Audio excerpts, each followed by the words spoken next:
Shalom saudara, puji Tuhan, ini hari terakhir kita belajar tentang tema kesempatan baru di tahun yang baru ini.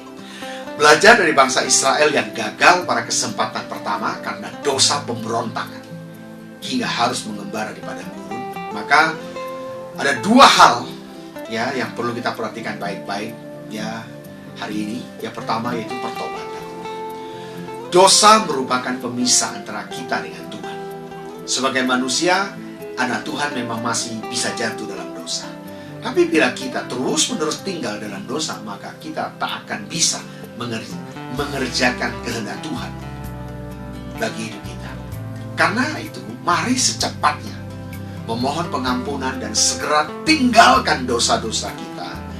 Ya, janji Tuhan adalah jika kita mengaku dosa kita, maka Ia akan setia dan adil sehingga Ia akan mengampuni segala dosa kita dan menyucikan kita dari segala kejahatan kita. 1 Yohanes 1 ayat 9. Nah, saudara, kita boleh lihat ya, belajar dari ya, selalu ada pemulihan di dalam pertobatan dan pendamaian kita dengan Tuhan. Beberapa tokoh di Alkitab seperti Yakub ya, yang pernah membohongi, Simpson yang pernah jatuh dalam dosa perzinahan, Yunus yang pernah lari dari panggilan, Petrus yang pernah menyangkal, Paulus penganiaya jemaat. Tapi kita lihat dari tokoh-tokoh ini semuanya, saudara, akhirnya mereka dipakai dan dipulihkan. Tuhan berikan kesempatan yang kedua, yang baru dalam pertobatan mereka. Nah, kalau itu saya yakin percaya, saudara, bertobat, Tuhan pasti memberikan kesempatan. Hal yang kedua, saudara, yaitu merendahkan hati. Saat gagal, memang kesempatan pertama Tuhan membawa umat Israel berputar-putar di padang gurun. Tujuannya adalah untuk merendahkan hati mereka. Ya, nanti saya bisa baca di Ulangan 8 ayat 2-3. Untuk menunjukkan kesempatan kedua, kita harus percaya pada pimpinan Tuhan dan mengikuti jalan-jalannya. Semua itu memerlukan kerendahan hati.